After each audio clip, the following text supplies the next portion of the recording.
Hi Sharon, can you hear us? I can hear you. Can you hear me? I can.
Yep, I'm good. I think Bob Bua was going to present first. Are you doing some of this, Bob? I don't have anything from no, for her slides, no. Oh, yeah, it was on that, the document. Is that what you prefer? Yeah, I have any luck. I think we're live now. We're good? Okay, Yeah, he says all day. okay, There you go, whenever you are. thank you. Good evening, and welcome to the PPD Public School Athletics and Wellness Subcommittee meeting. Today is December 8th, 2020. We're being broadcast live, I believe, on PATV as well as Facebook Live.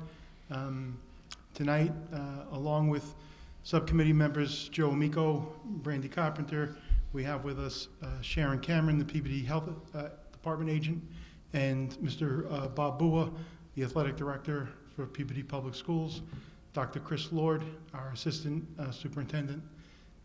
Before we get underway, I do want to wish my friend and colleague Joe Amico a happy birthday. We appreciate you spending your birthday with us, Joe. Tonight, we have two items on our agenda, and if time allows and the subject matter takes us elsewhere, we may take up other matters. Two items on our agenda. We can start off with the practice schedule for non-season sports. So I'm going to ask Mr. Bua if he can please give the, actually I'll let Mr. Bua start. I think he had some procedures and protocols that were put into place in expectation of winter sports starting. So maybe that's a good place to start, Mr. Bua. Yeah, I'd say let's attack winter sports before we start talking about sports that are not in season. So like the fall, I put together kind of a guidelines and kind of protocol procedures that kind of take off the MIAA as well as the EEA guidelines for how to do this kind of successfully. You know, I think we learned a lot from the fall on what we need to kind of do. So this new document kind of follows suit with that. So part of it is just we do have a warning in place that we didn't have necessarily in the fall. So by playing a sport that you are potentially exposing yourself or potentially opening yourself up to contracting COVID-19, and at that point being subject to quarantine, missing games, missing practices, and/or missing your season, depending on what happens. And I think some parents, when that first kind of popped up, I think people were taken by surprise on that a little bit. So there is that kind of aspect that you could miss whatever the amount of time is that is determined by the Board of Health for quarantining when that pops up. So right now from the MIAA, and I don't know what today's announcement from the governor is going to do with what sports are going to be or not going to be allowed, but as it stands right now, basketball, hockey, gymnastics, and swimming have been given green lighted by the MIAA as well as the EEA to proceed forward. Winter track has been pushed to the fall 2 season. So just within the guidelines themselves, I kind of have stuff on, having a bag, making sure you have your own equipment, kind of keeping your stuff separate from everybody else's, trying to limit obviously shared equipment, shared water bottles, things like that. Where the fall had kind of lesser guidelines, the winter has a little stronger guidelines with masks, all sports, all masks, all the time, 24/7, 365. Like that's what's kind of in place. Where in the fall, if you played soccer, if you were away from somebody, you could pull your mask down. That doesn't exist anymore. That kind of went out the window. So there's that aspect of it. Our training procedures for the athletic trainers stayed the same from the fall to the winter. So just within how I kind of have envisioned things here is using both the facilities here at the Higgins as well as the high school to be able to run practices. And so right now, I want to try to limit the exposure and crossovers of teams in cohorts, not cohorts in school, cohorts within the teams. So right now, the way I have things set up is each team's going to get a 2-hour practice window during the week. And from that 2-hour window, like varsity and JV will practice, but they'll each get 90 minutes. So each team will have 30 minutes of time where they're alone in the field house to use the full court. Then when they're together, for that hour that they're together, they're each on separate sides of the court. So the JV team is not intermixing with the varsity team and kind of vice versa. So if somebody does get sick on one team, we're not shutting down 30 kids. We're looking at more kind of having to shut down those 10 to 12 kids on that side. So like in the fall, we won't have locker rooms open. The expectation is you come dressed, ready to go. That would be at Yellow Jackets, that would be at the skating rink, that would be at the high school, that would be at the YMCA. So you come dressed, ready to go, kind of on that end. So like we had in the fall, each team every day would have to sign in as I don't have any symptoms. The kind of self-screening for each athlete that would then be collected and turned into the athletic trainer. And then, when it comes to how things would look and operate in the field house, I have for games, we won't use the chairs. We'll use the small bleachers on the far side of the field house, which I'll have marked off 6-foot X's. And that way kids are spread out both this way as well as kind of making their way up as team benches. On either side of those bleachers, we would kind of rope off as kind of the locker room areas where kids could store their stuff. And then within the EA guidelines as it stands now, that's where kids could go. If you come off the court, you could go to that area to take a mass break. Or if there's a timeout, your team moves to that area where everybody could kind of spread out to do your team meeting. Most of the guidelines that for basketball and hockey revolve around social distance. The rules of the game have not been modified too dramatically. I know for basketball they're not going to do like a tip-off to start the game and things like that have been kind of put into play. So most of it is social distance and stuff. And I'll be meeting with the coaches tomorrow and kind of go over a lot of the policies and procedures and making sure they have all that stuff in a row. So my biggest message to them and the biggest thing that I kind of pull out of that is we have to be cautious of preventing those groups from crossing over. So even the time within the field house between practices, there's enough time for one team to come out and another team to come in. And the expectation is you're not coming fit, you're not showing up 2 hours early for a practice. You're 15 minutes before your practice. We ain't letting you in until it's 15 minutes prior to your practice. So, it's not going to be practice is at 3:30, I'm dropping you off at 2:45 and you're going to sit around for 45 minutes, So a lot of that's the kind of stuff that I have in place. And the big thing, and I know I met with Sharon last week, is I think in order to do winter sports and to start off and do it right and do it safely, at this point, part of my recommendation would be not to have fans at all at games. I know right now the skating rink is not going to allow it. The YMCA is not going to allow it. Yellow Jackets is not going to allow it for gymnastics. And I just think it would create a strain on resources as well as kind of getting all three levels in and being able to do it safely and being able to do it to be able to meet the cleaning guidelines and everything else. It's not like we would be the only school in the state that wouldn't allow in fans. I know I know the Merrimack Valley as a league is not doing it. I know most of the western state districts aren't doing it. I can't speak for everybody, but I know there's some of the Cal schools are not doing it as well. So it's just kind of one of those aspects. My recommendation would be, at a minimum, to let's start the season, get it up and running before we start talking about fans coming in. And I know with the governor's announcement today, the number of fans we would be able to bring in too would be significantly altered as well. So that would be, and I have reached out to PATV about trying to cover as many games that they can cover in some form or another. So we would be trying to live stream as many games for both hockey and basketball that we can get streams from them. And then for the out of season teams. Well, let's hold off there. Sure. Michael. I just want to give Mr. Miko and Ms. Carpenter an opportunity to ask you any questions if they have any, or make any statements or comments. Ms. Carpenter? Thank you. Mr. Bua, thank you for coming here. I know it's a huge undertaking, organizing, the next season of sports. You've had a little bit of experience with the fall, so I do appreciate all of the information that you've provided to us. The no spectators at the games. I know this is going to be a huge topic. Parents are already reaching out because it must have gotten out somehow that this was already a possibility. I just have to ask, for the gymnastics at the Yellow Jackets, the YMCA, and the hockey rink, those are not our buildings. Is it those businesses that have refused to have the spectators, or is this our recommendation? Is it That's coming from those facilities themselves. from those facilities? They're Yes. saying you can still participate in your sport, but we don't want to allow. Fans, correct. Okay. And do we pay these facilities to? So yes, we do. We do rent those facilities out, yes. Okay.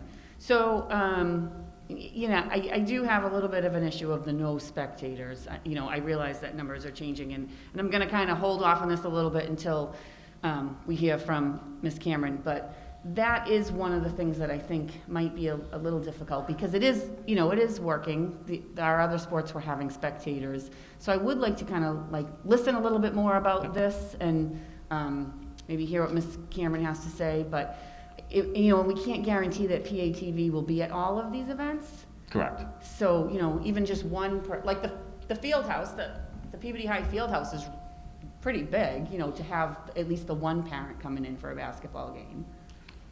Yeah, and what it becomes is, yes, we did it in the fall. The difference is we were outdoors in the fall versus kind of being indoors in the fall. And, we have, what we can allow in is already tight as it is with teams and coaches and game staff, and now you're adding another element to all of that. So if we were to have games, we would have to rope off this section of bleachers can only be used for the freshman game, and then shut that down, and then say this section can only be used for the JV game, and shut that down, and then have to clean in between to then open it up for the varsity game. It would create a backjam in being able to kind of, because then it would be, once the freshman game, we'd have to stop and clear the gym out, and then it would have to be then stopping people from coming in too early, and it would just, I think the logistics of it, and then, again, the more people you bring in, I mean, we're not letting parents in for parent-teacher conferences, yet we're gonna let them in for sporting events, and I think starting the season, and let's see how it goes before we start adding just another element to it. Because it is about getting the kids the opportunities to play and about the kids and giving them the opportunity. And I get it. I'm a parent. I want to watch my kids participate. I fully understand that. But also I'm looking at it, how can we do it safely and make sure that the kids stay safe? Because that's a classroom during the day. The field house is not just a basketball facility. It's a classroom during the day. And again, the more we bring in, the more we open up ourselves to potential.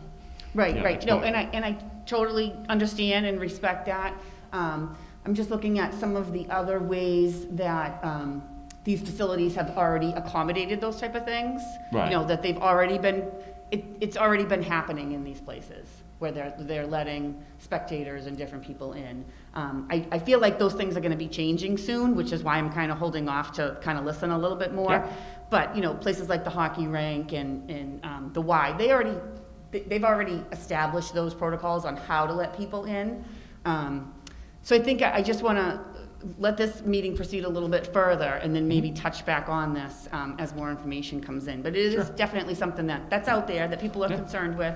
And if it even came down to it, you know, if it's a matter of, you know, you have the freshman team or the JV team, really like the senior parents are going to be the ones who will never be able to watch that again. Or, you know, does the hockey rink have live barn? You know, that would loosen up PATV to accommodate the basketball games, you know, just so they can watch. Not at the moment, but I know, I mean. Yeah, you know what I mean? Yeah. Okay. No, I do, and I know Yellow Jackets does have that ability to, talking to them, they have that ability to do some type of streaming as well there, so it's, you know. Yeah. And again, it's, I'm not opposed to having parents come in, I would rather start the seasons, see how it's going, see what the numbers are like, because I'd rather see the kids play than let's have parents come in and then all of a sudden we have to shut everything down because we're letting parents in. Right, I'd rather let's get it up, let's get it running, let's see how it goes, and then let's have that discussion again in the end of January going into February. Let's get through the first few weeks of games and have that discussion. That would be my recommendation. How far does the season go? We're backed up by what, like 2 weeks? So we would start practices or tryouts would start on December 14th. First set of games would not start until January 8th, the weekend of the 8th and the 9th. And the season runs till February 21st. February 21st we're going to. Okay, I'm gonna yield for now, just because I think Mr. Amico might have something I just want to hear a little bit more. Thank you. Mr. Amico? Great, thank you through the chair, Mr. Boer. Bob, thank you so much for being here, and thank you for all your hard work this year and into this winter season and spring and beyond.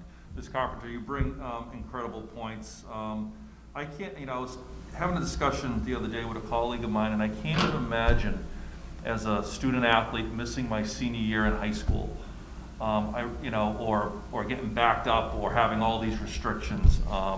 It's such a special time of for these kids. I know it was for me. It was my decision on where to go to college next, and I was lucky enough to play college basketball at the next level, and I don't think I would have been able to if I didn't participate in my senior year of basketball, because I didn't have a good junior year or a sophomore year.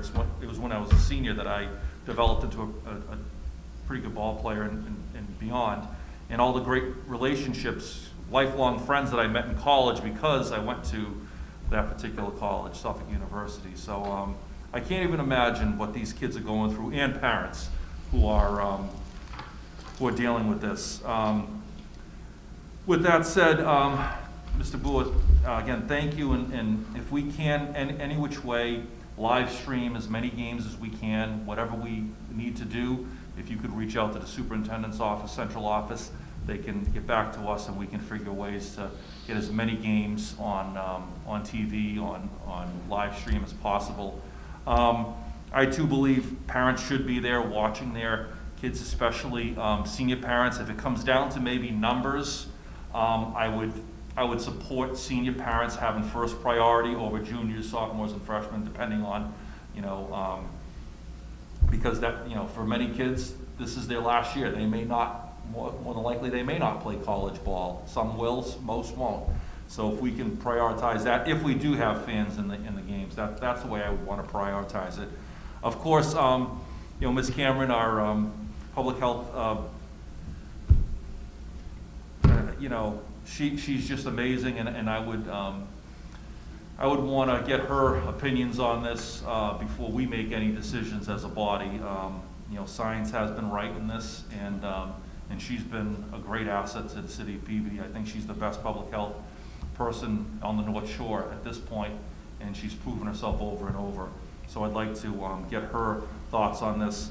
The one question I have, Bob, is the Higgins gymnasium being used at all to maybe help with practice times and staggering practices? Maybe we can move some of the high school athletics here? Yes, I do. That's part of my plan for practices, is to have the Higgins as a facility use. Yes. Okay, great, thank you. All right, again, thank you so much for all you're doing and keeping us updated. I'll yield, Mr. Hawker. Thank you, Mr. Miko. And before we use your segue to Ms. Cameron, I do want to tell you that a mutual friend of mine and a former college teammate of yours, Paul Zermani, states to this day that one of the biggest oversights at Suffolk is not having Joel Miko in the Athletic Hall of Fame. With that, Ms. Cameron?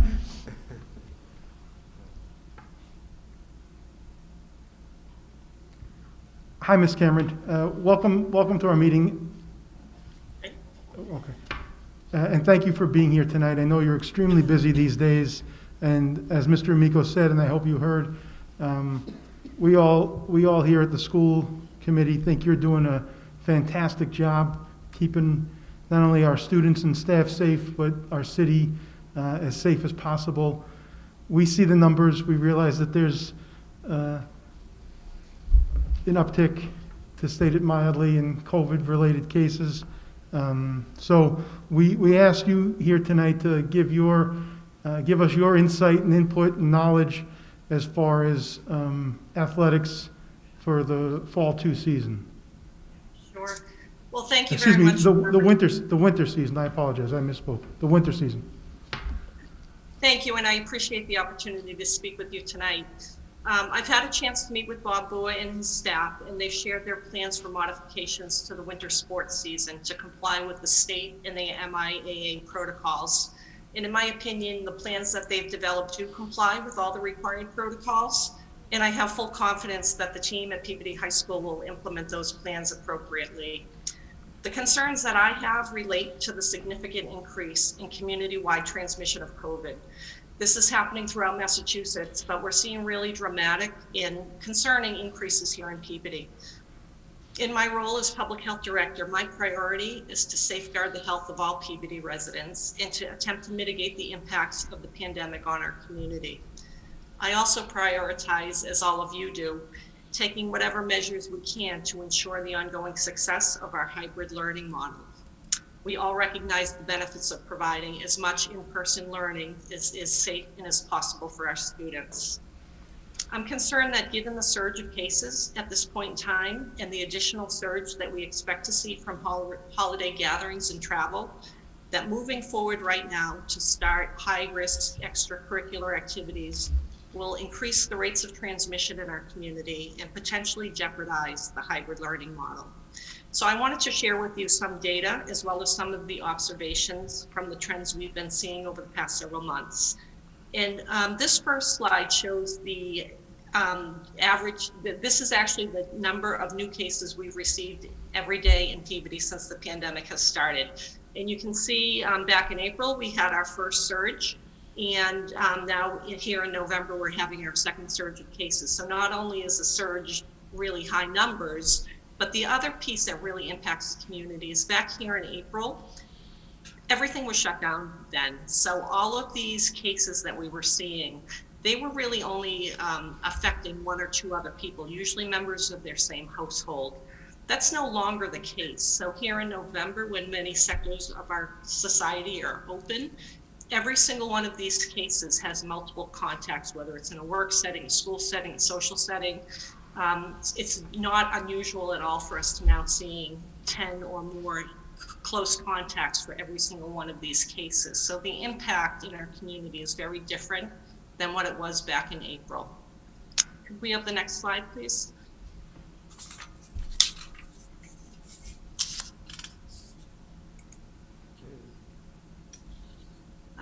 There we go, thank you. So I know everybody has seen the risk map that the state puts out with the color codes. And as you all know, Peabody is now considered one of the highest risk communities. We've been in the red now for 3 weeks.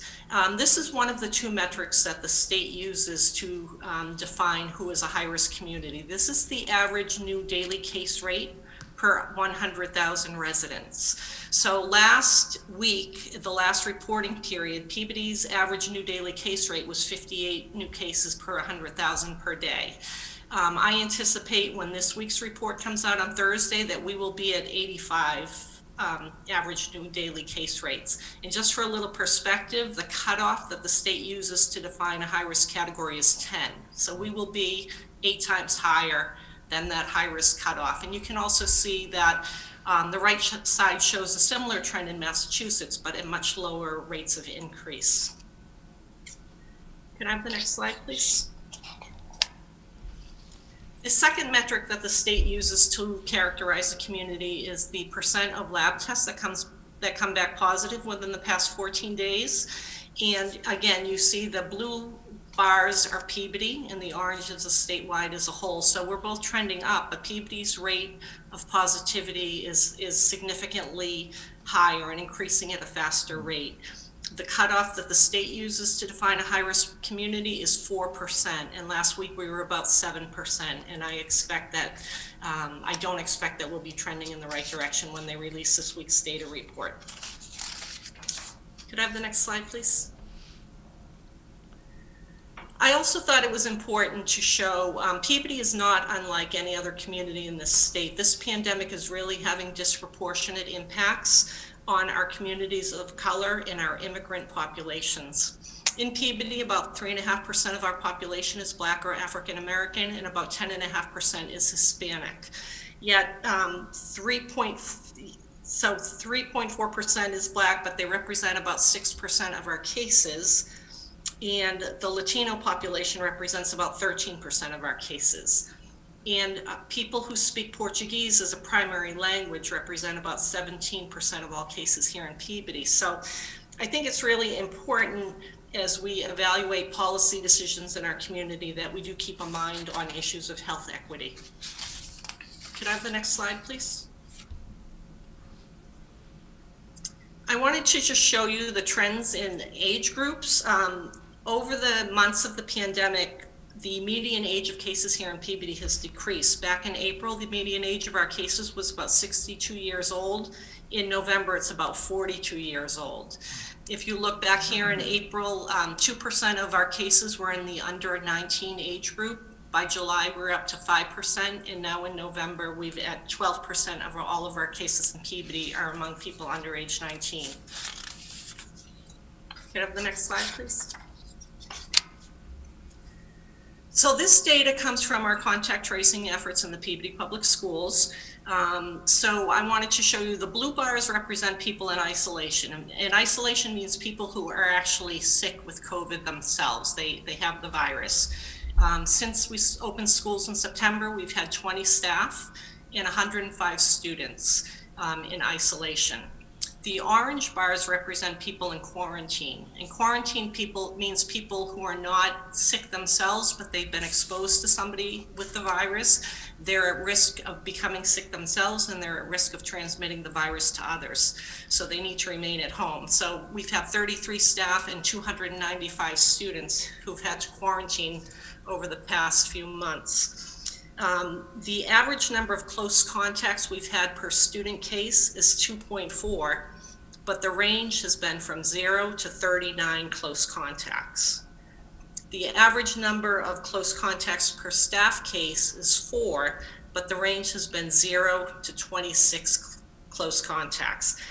So when we look at the impact of COVID, we're not just looking at the numbers of people who are in isolation, but the much broader community of people who are also affected, and their ability to go to school and go to other events in their life is also impacted by their exposure to any case. The good news in all of this is that we are not seeing much evidence that transmission is happening in the school setting. We think that the strict protocols that are in place around spacing of desks, monitoring of social distancing and mask use are really working well in the classrooms to prevent transmission. But we all recognize that it's not possible to achieve the same levels of compliance with those strict protocols when we're in an extracurricular setting. So you can see that the number of individuals who might lose their ability to attend school because of exposure to a case can be substantial. You have the next slide, please. This breaks down week by week what we've been seeing in terms of student cases, which are represented in blue, staff cases, which are represented in orange, and the quarantines of both staff and student are represented here in gray. So two pieces of information I wanted to just highlight from here is you can see for this last reporting period, which was not even a full reporting period, we had 30 students who needed to be isolated. It was double the number from the week before, basically.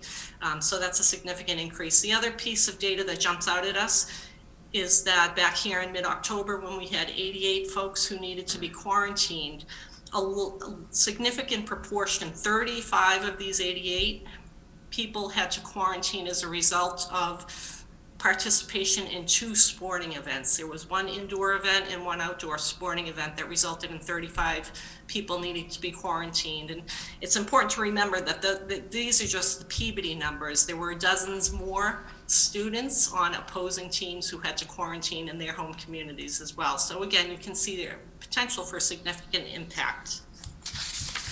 Can I have the next slide, please? And then lastly, I wanted to show what we're seeing in terms of asymptomatic spread. This is data from our child cases. The slide on the left, we're still investigating some cases, but of the cases we've investigated, completed investigations, we have a significant proportion, about 28% of the cases where there are no symptoms. And then if you look at the right chart, it shows what type of symptoms. The people who do have symptoms, only 15% of people who have any symptoms have fever as a symptom. So I point that out because I know a lot of plans that we see, COVID compliance plans in businesses and other settings, they really rely a lot on the absence of fever as an indicator of safety. A lot of people feel that if they implement temperature checks at the entrance to an event or something like that, that really is a safeguard that can assure the safety. And we view it as a supplemental measure to enhance safety, but by no means is it sufficient to help us know that we've got a safe event, because so few of our cases actually have fever as a symptom. So the point of this slide is really just to show you that there's a significant amount of asymptomatic spread in our community, and that's contributing to our high rates of transmission. So that's all I have for data, but before I wrap it up, I just wanted to share a few other points that I think it's important for you to consider. The information that I just shared with you about case rates and contacts and cases, it comes from a season when moderate risk sports, and moderate risk is defined by the state as a moderate amount of direct physical contact between participants. So it was moderate risk sports being played outdoors. What we're talking about now are high risk sports, at least for 2 of them, basketball and hockey, and we're talking about playing them and practicing them indoors. So we think that this will significantly increase the risk over the numbers that we saw in the fall. The other thing I think it's important to remember is that the risks associated with sports programs is not limited strictly to the amount of physical contact between the participants. Our contact tracing over the fall has showed us that many cases we identified were associated with some of the informal social gatherings that go along with sporting events, things like parking lot gatherings, pasta parties, and the like, as well as with transportation issues associated with team travel. And then lastly, I thought it was important to let you know that the surge in cases that is being seen across the whole state has really compromised the efficacy of the contact tracing efforts that are so vital to preventing the spread of virus. In the past, contact tracing would be initiated within 24 hours, and people with exposure to the virus would be quickly identified and quarantined. Because of the current surge, delays in laboratory reporting and overwhelming case counts means that people with exposure are now routinely not being contacted for several days into their quarantine period. They remain out in the community longer before they even get the message that they need to quarantine, and this increases the risk of transmission for our entire community. We all recognize the substantial physical, social, and emotional benefits of having our students have access to their extracurricular activities. However, given the severity of the current situation in Peabody, my recommendation is to delay moving forward with the winter sports season until after the holidays and to reevaluate based on the post-holiday data. I understand this is a challenging decision for your committee, and I pledge that no matter how you decide to proceed, the health department will work with you to ensure the safest protocols as possible are put into place. Thank you. Thank you, Ms. Cameron. That was a tremendous amount of data that you provided to us and to our viewers. If we may, I would ask committee members if they had any questions for Ms. Cameron. Mr. Amico? Thank you, through the chair. Ms. Cameron, thank you again for all you're doing. Have you gotten any indication from either Leahy Clinic in Peabody or Salem Hospital at what their numbers are looking like, their capacity, whether it's ICU or anything? How are those two hospitals doing right now during all this? I can't imagine, but just numbers-wise. Yeah, I don't have that information handy to give you. I do know there is some remaining capacity in the system right now, but obviously the governor is concerned about that capacity, and that was one of the reasons why he both opened up a field hospital in Worcester last week. There are other field hospitals they're looking at, and he, as you know, he did some significant rollbacks to businesses today. So it's certainly something people are concerned about, but I think at this point in time there is some residual capacity in our local system. Okay, great. Thank you so much. Ms. Cameron, if you'd be kind enough to stay with us for the duration of the meeting, we would appreciate it. There may be some other questions that come your way, and we shouldn't be too much longer. Thank you. Mr. Bua, if we can quickly go through the practice schedule. Sure. At our last regular school committee meeting, we had asked Dr. Vidala to convey to you a desire for practices to begin for winter sports, or non-season sports, excuse me. Correct. And he indicated that there was already some communication in place between yourself and a variety of coaches, where the coaches were going to present a safety plan and some other information to you. If you can just give us an update on that, we'd appreciate it. Sure, yeah, no, the coaches that, for the upcoming fall 2 season, track and football and volleyball have submitted to me kind of a procedural kind of plan that they have in place. And like for the winter, I created a kind of a fall 2, what I'm calling preseason conditioning, because at this point, football and cheering are still considered high-risk sports and can only condition at this point. So like for winter, I have the same kind of aspect.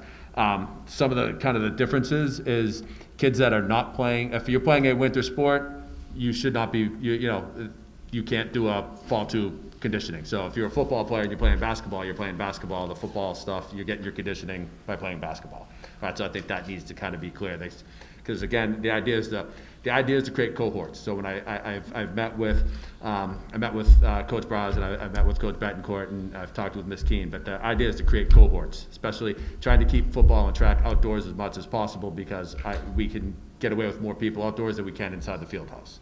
Right, so creating cohorts of 10, 4 cohorts of 10, and kind of giving, one cohort a day, another cohort a day, and then having them split some time on a weekend. So each team would get 3 days during the week, and volleyball would get 3 days here at the Higgins, and kind of allowing them to kind of work in their kind of their smaller cohorts.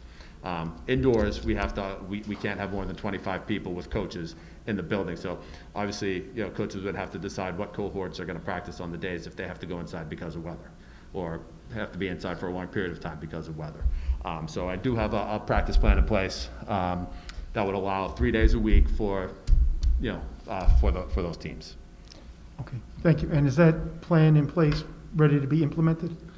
Yeah. So what I would, when I talk to the coaches, I would, if when we start, I would give them, allow the winter teams to get through their tryouts. So if a kid gets cut, they can then roll into these, because once the cohorts are created, those are the cohorts that are created. It's not one of those, I'm going to tell the coaches, we can't be taking a kid from one cohort and saying, well, he's going to serve better here. Once those cohorts are created, those 10 kids stay together, and they stay with that one coach, and they rotate around with that one coach in that aspect. Because the idea is, if a kid gets sick, is looking at the numbers, it's when a kid gets sick, we're quarantining 10 kids, we're not quarantining 40 kids or 60 kids, or on that end. So the idea is to try to keep the number of kids that are going to school, in school for an extended period of time, and trying to keep those cohorts down. Sure. So that was kind of the plan behind that. Okay, thank you. So if we can at this time, Dr. Lord, I don't know if we have we have 6 people, and if you wish to speak, we're going to open up a public participation now. Please raise your hand so Dr. Lord can recognize you. And Dr. Lord, if you want to bring one person in the room at a time. There are 6 people. There are no raised hands at this time, but it might take a minute for it to populate onto the screen.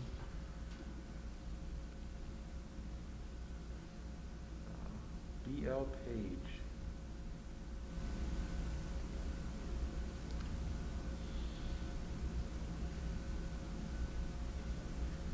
All right.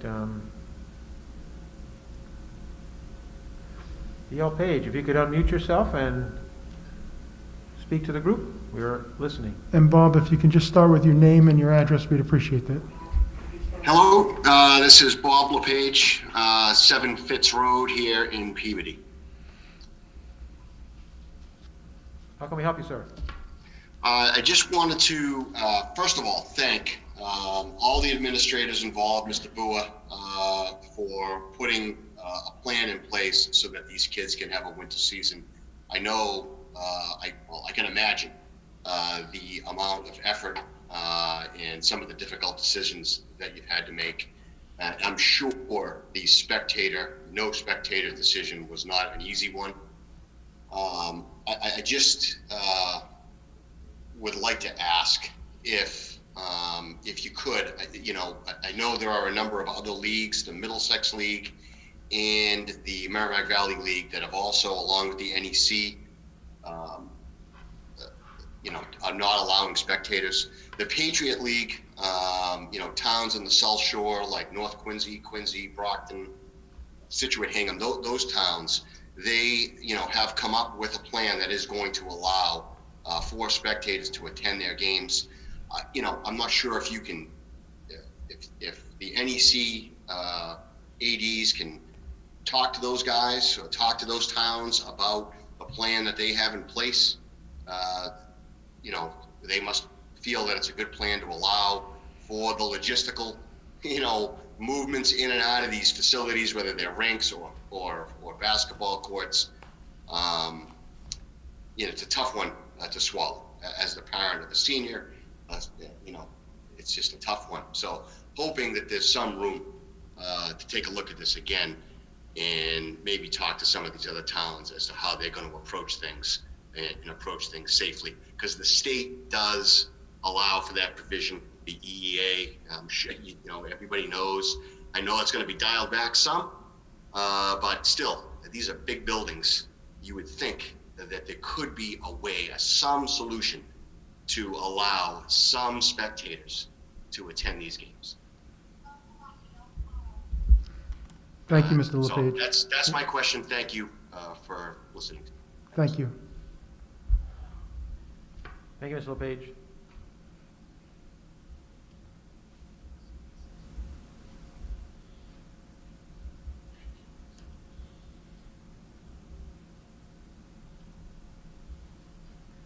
Still 5 people, no one else has their hands raised, sir. We'll continue with the meeting. If anyone else wishes to speak, we do have about 13 minutes left. If anyone wishes to speak, please raise your hand. Dr. Lord will monitor the participants in the waiting area. Ms. Carpenter? Just a question to Bob LePage's comments to Dr. Bua. The no spectators, is that, did all of the ADs agree to that? Is that?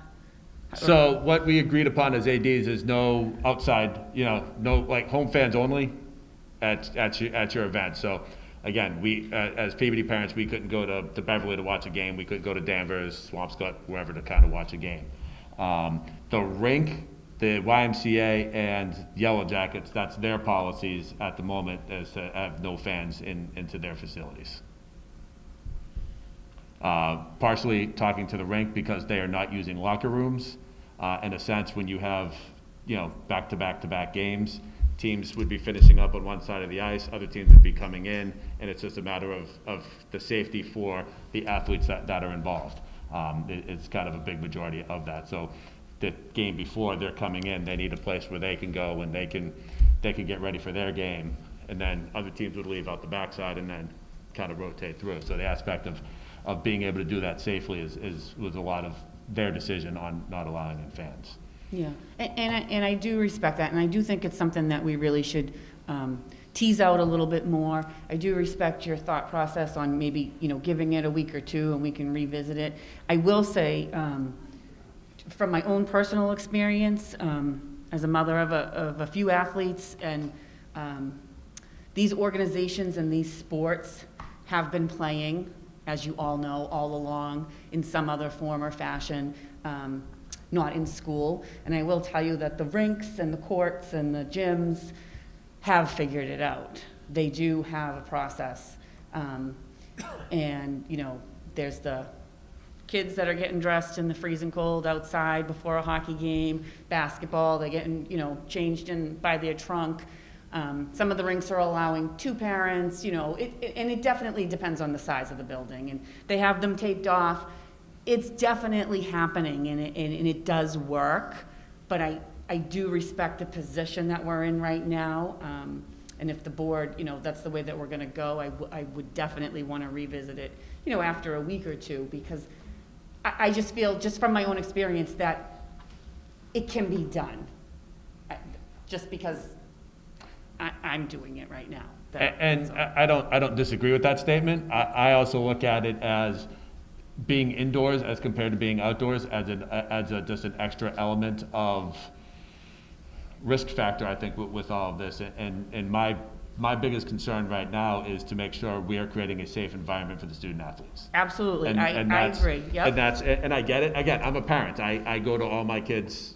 I just dropped off my daughter at a soccer game, and she's getting a ride home from somebody else because I'm here. My wife is someplace. So I get that aspect of it as a parent. But I pull my parents' hat off, and I look at it from a point of view of how can we kind of safely make sure that these student athletes get the best experience, get their season in, and then we can talk about kind of spectators coming in afterwards. Because I look at it, the spectators are for the parents, the games are for the kids. It's about the kids, and it's about creating that environment and atmosphere for the parents. And again, I'm open to, if we get through the first couple of weeks and things are going great, to have that discussion and kind of look at things. And I don't want to be the person who says, oh, it's your daughter's senior year, too bad. Like, I understand that. I'm human. Like, I get that element as well. We all get it. Right? Right. And again, I would look at something to do like we did in the fall and try to find some way to honor the seniors and the parents and try to make something work along those lines. And, but I just see right now trying to get this up and running and try to get up and running as safe as possible. Not having parents in to start, I think, is probably the safest way for all the kids. And just, I think just kind of logistically, I think it would be, kind of the safest aspect. And again, we could go a couple weeks and I could be completely wrong and it could be completely fine, and then we have that discussion. I just want to say, I don't think you're wrong. Yeah. Okay? I'm not saying you're wrong Yeah, at all. No. And I agree with you, and I totally get it. And I just want to say, let's keep working at it. Yes. Because I do know that it is working in other places, and I respect your position, I understand it, and I'm just trying to find a way, at least for the senior parents, to get in there, that's all. So, Yeah. You're not wrong. No, and the difference between looking at a Danvers Indoor Sports or a sports complex, and those are private operations. So I think as a public operation, I think our kind of our allegiances are more to our client, which are our kids, and I think that's as compared to these other places where they're about renting off their fields and renting off their spaces and everything else. So, Yeah. But we can definitely learn something from them. I will tell you that they've been running some of the places that I've been very well. So, that's all. No, At that point. Yes, Thank you, Bob. understood. Yeah. Mr. Bull, we do have a few minutes left, and I know Mr. Miko has another comment or question, but before we get to Mr. Miko, if you will, you mentioned that we use 3 outside facilities for winter sports. We use Yellow Jackets for gymnastics, we use the YMCA for swimming and diving, and we use the McVan ice rink for boys and girls ice hockey. Correct. Okay. And is it fair to say or safe to say that all three of those facilities have put safety plans in place for their boards of health that have been approved and that they're operating, in compliance with the regulations and state protocols? Yes. Okay, good. Yes. And before I go to Mr. Miko with one last thing from me for now, with the additional difficulties that indoor sports, which are all winter sports or indoors, places on the protocols and procedures that you identified earlier in this meeting, are we doing anything in terms of, at least in our buildings, not in those other three facilities, but in our buildings, doing anything to increase ventilation? Are doors going to be open at the field house during competition or during practices? Yeah, so that's something that I did, when I did meet with Sharon, we did talk about, so there are ways, again, a lot of it depends on weather, and kind of what's happening outside, but yeah, I mean, we can kind of prop open doors, and part of is, when a kid does come off the court, part of having the setup in the field house is a kid can go over, pop open the door, pull their mask down, get that fresh air before having to kind of come back inside, and, there are ways to kind of look at that, especially for practices, opening the doors or opening the garage door on nice days and kind of let that air in and stuff like that. It becomes a little bit tighter with game and, and stuff like that, just with what doors get opened and how that would affect, the play, so. Sure, okay. Thank you. Mr. Miko? Thank you, Mr. Hawkins, through Chair Bob, thank you, and Ms. Carpenter, thank you. I think you both are both right and you're both wrong, because this is 2020, and no one has been more wrong about this whole thing than me. Did you say I'm wrong? No. But I'm more wrong. Ms. Carpenter, boxing is a summer sport that's not on the agenda for tonight? Because I was one who was opposed to even opening way back when, and I think as we've seen, schools aren't really spreaders, it's the outside coming in. So here's what I'd like to propose.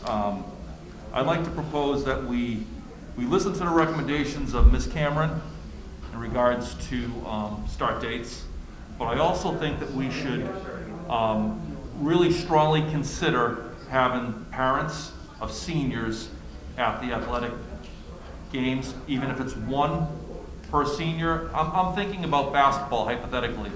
If you have 4 or 5 seniors on that team, that's 4 or 5 parents. I think we could safely distribute over the whole field house 4 or 5 parents. As Ms. Carpenter says, it is happening in other places, in other venues. Now, we can't tell the private venues what to do, but we do control what happens in our schools, I believe, as a body. And I do think, using that theme of senior student athletes, it's their time, it's their parents' time. So I'm looking at a compromise.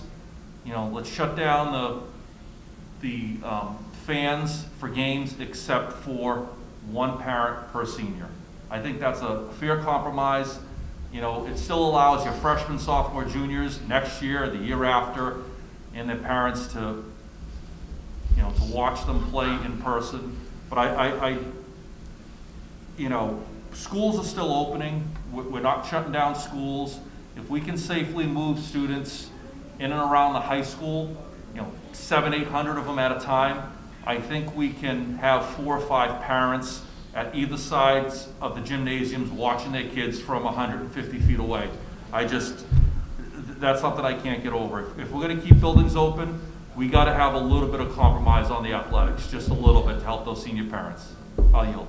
No, Mr. Miko, thank you for those points, and I'm going to ask if we could take them up independently, and if you would like to we'll talk about parent access to sporting events first. If you want to make a motion, I'd appreciate that.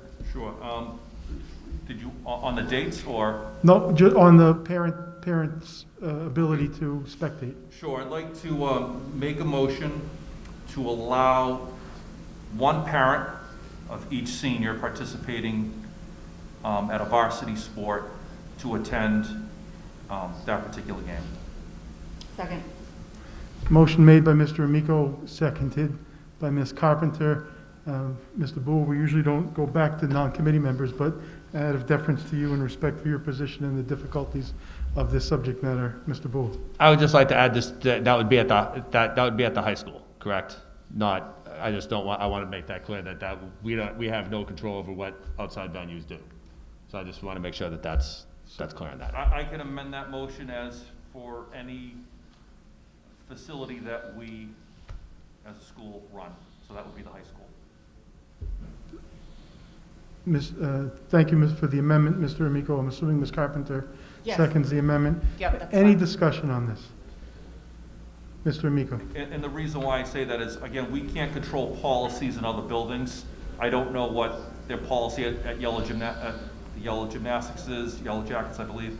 I don't know what the policy is at the skating rink or other facilities, but I do know that we can set policy in our building, and I think it's safe to say that we can distribute 4 or 5 parents safely in that building. On the motion, I'm going to speak, and I agree with Mr. Amico that we have control over what we have control over, and that's where we can set policy. I would ask that Mr. Bua have a conversation with the 3 outside facilities.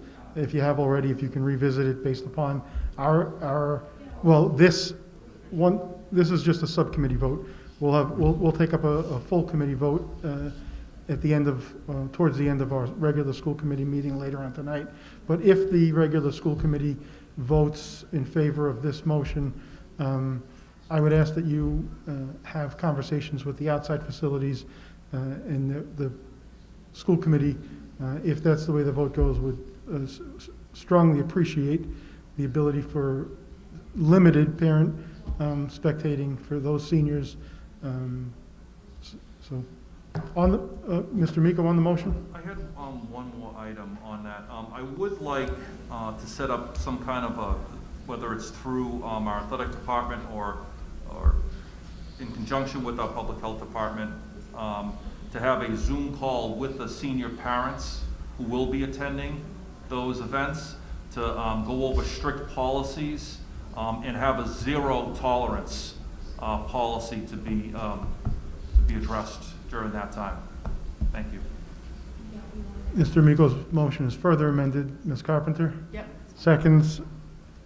Seeing no further discussion, roll call vote. Mr. Amico? Yes. Ms. Carpenter? Yes. And I vote yes as well, so it will be the recommendation of this subcommittee to the committee of the whole to allow senior parents, 1 senior parent per student athlete to attend sporting events held at Peabody Public School facilities.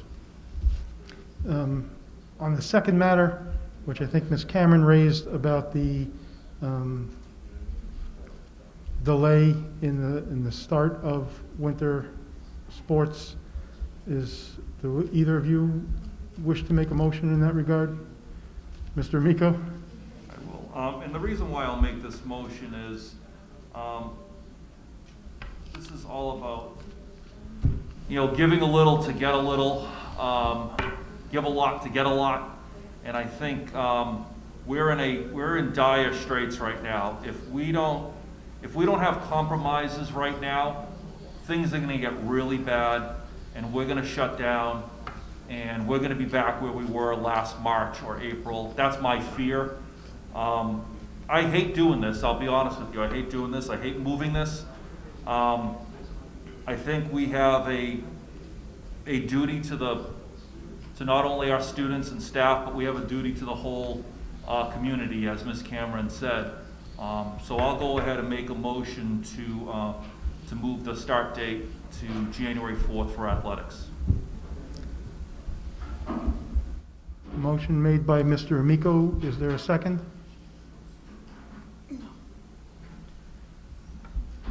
Mr. Amico, there is no second to your motion, so your motion will fail. That's fine. Do I have any other motions? I have discussion. Ms. Carpenter? Thank you through the chair to Mr. Bua. In regards to the recommendation of Ms. Cameron, the health department, for the delay of the winter sports season, is that something you already talked about with her? Yeah, it's been brought to my attention, yes. Are any of our other schools that we're scheduled to compete with delaying their season? At the moment, not that I'm aware of. I know there are, I know some schools I've reached out to that are preparing to start on Monday, and some schools are waiting still approval of their Board of Health. And I know the Lynn schools have opted not to play. And I know that there are a few communities, and I don't want to name them publicly, that are having similar discussions that we are having, but nothing has been finalized at the moment.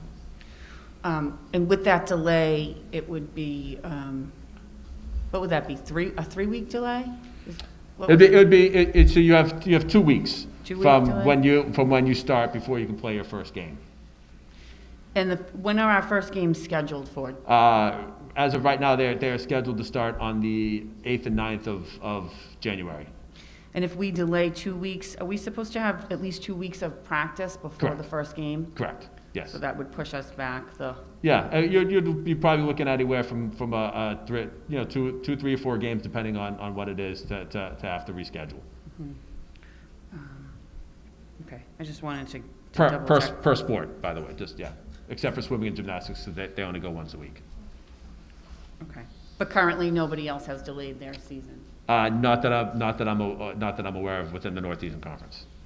Okay, all right, thank you. So, Thank you, Ms. Carpenter. Before I go back to Mr. Amico, Dr. Lord?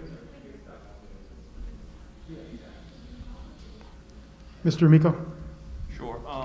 Again, reluctantly, I make that motion and I talk about that delay to January 4th. I believe Salem is doing it, one of our neighbors. And again, I'm just very concerned about the numbers spiking up after the holiday and us potentially not having anything, and not having a season. And that's a possibility. And I just think our parents and our athletes have been so patient, and it isn't fair to them. It really isn't. But it's a gamble. If we continue as is, we may not have something in the spring to look forward to. Yeah, thank you, Mr. Amico. This is not an easy subject. I mean, we're dealing with the safety of human beings, not just young human beings, but their adult coaches and teachers and family members and a bunch of other stuff. We all recognize the importance and the significance of athletics on human beings generally, specifically high school students who, as Mr. Amico said earlier in the meeting, may not have the opportunity to play competitively beyond their high school years. My concern with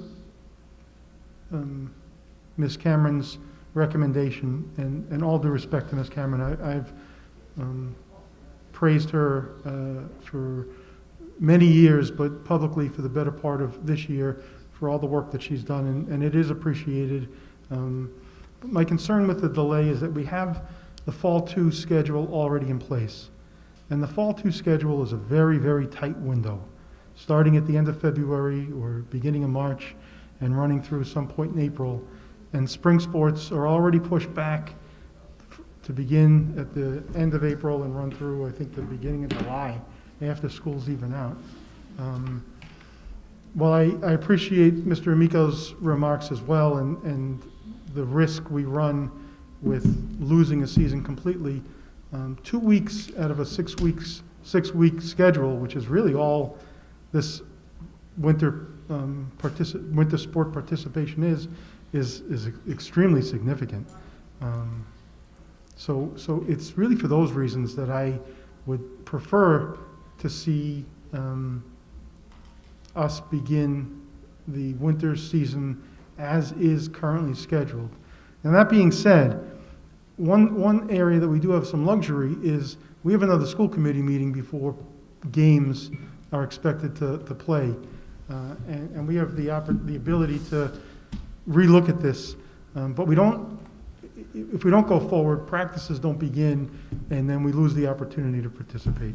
So I'm hoping at this point that either one of you is going to take the chair so I can make a motion, or Ms. Carpenter is able to make a motion that I can second. But before we do that, I see he looks like the Dark Knight has just coming to our meeting. Dr. Vidala, welcome to our meeting. I know that Thank you you, were Mr. Hoffman. participating in a special education subcommittee meeting earlier. We appreciate you joining us now and giving us some insight. Thank you. Just hearing this lively discussion, I just wanted to just make a brief comment about starting of practice times and starting of games in relation to one another, just for clarity. So right now, the first game possible that is scheduled in the Northeast Conference is for the 9th of January. So that hasn't changed. In order to participate in that game, you need to start practices 2 weeks prior to it, which I believe would be sometime the week of December 28th, 9th, 30th-ish, that week. So we do have a school committee meeting on the 22nd, which would allow time to start following that. If you started on the 14th, the cat's out of the bag at that point, and you would be starting prior to our next school committee meeting. So I don't know I wasn't here for the whole conversation, but I don't know if there's any happy medium with what the discussion was. I do know that we have consistently said that we try to follow the direction of the Public Health Department, and sometimes that has to be when we don't always agree with that, or we wish that we could do something else. So I don't know if there's any opportunity for us to find some sort of common ground or consensus. I do know that Mr. Boo and I have talked at length about the opportunity to participate in games contingent upon 2 weeks of practices. So if we back off from the start date of a game, whether that's the 13th or the 9th or whatever that may be, a start date 2 weeks prior to that would still allow us to participate in games. So if I don't know if that changes what your thought process was. I know we're going to have a further discussion at the full school committee meeting. I just wanted to put that out there, that we only need to start practicing 2 weeks prior to the first game.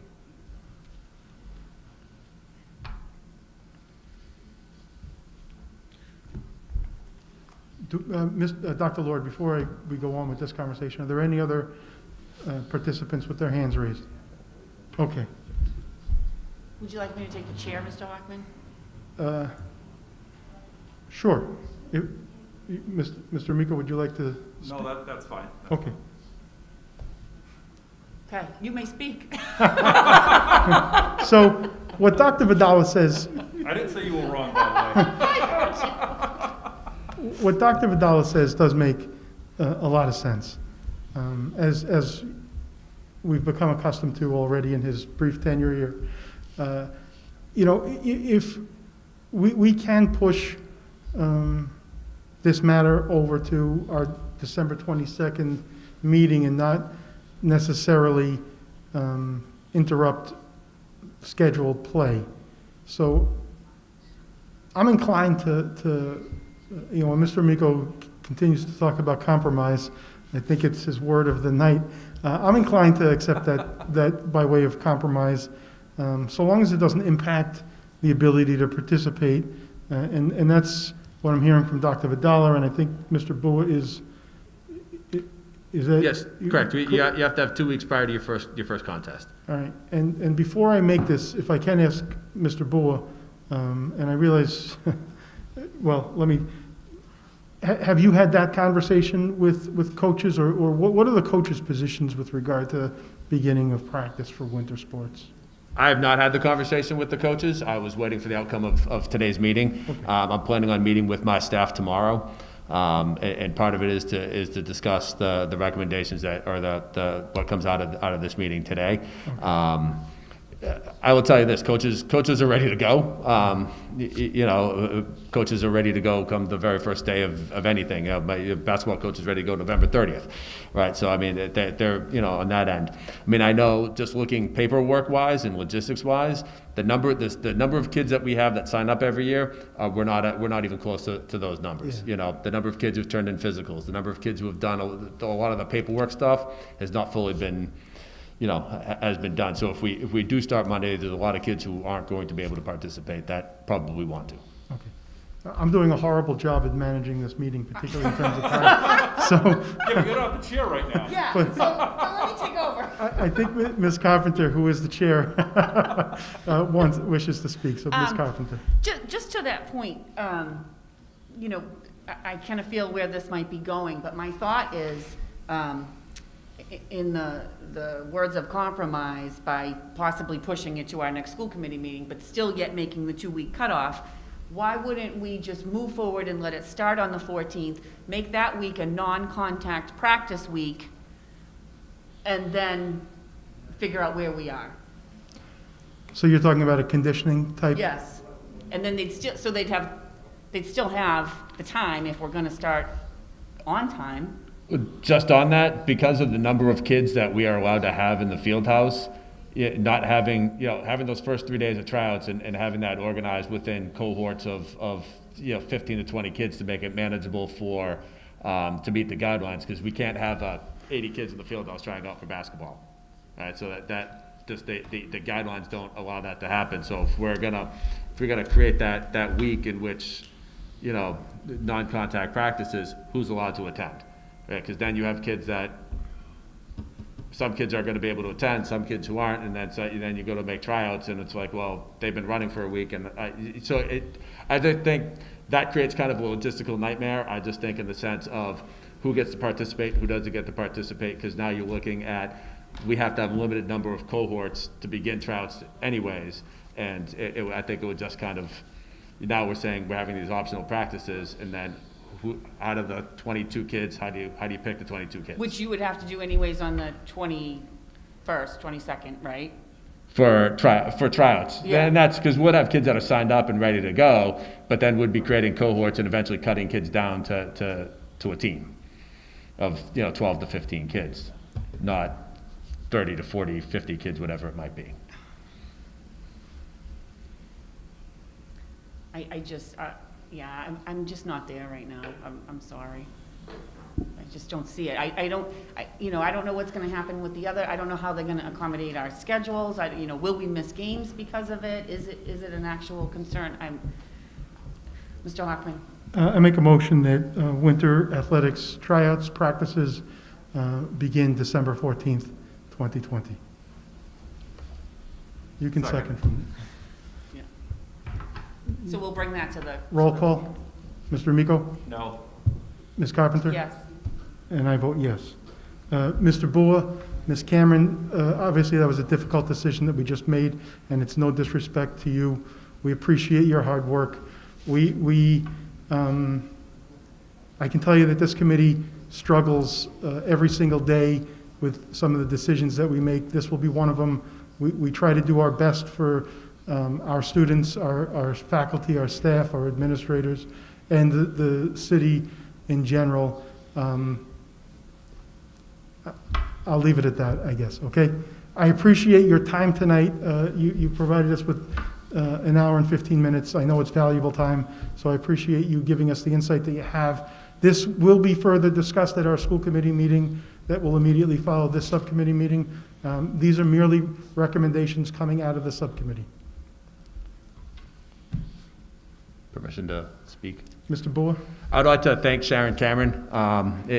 We met with my staff, Ms. Strange, Kathy Strange, Dennis Gruby, my athletic trainer, Mr. Magno. We're all kind of met with Sharon last week and had a very productive meeting. But again, I'd like to publicly thank her as well as my staff for the work that they did, making sure we can get this up and running in a safe way. Thank you, Mr. Bua, and your staff is doing a phenomenal job. You did a phenomenal job with Fall 1 sports. We appreciate that. There were a couple of hiccups along the way, but for the most part, I believe athletics were extremely successful, both in terms of being able to participate and the level of enjoyment. We saw that in celebrating 7 student athletes that signed on with commitments to play at the next level. I believe since that commitment day, we've had at least 2 more student athletes who have committed to play college sports, and we're always happy to see our student athletes succeed and take it to the next level. So thank you very much. I'll entertain a motion to adjourn at this point. Motion to adjourn. Second. Thank you all very much.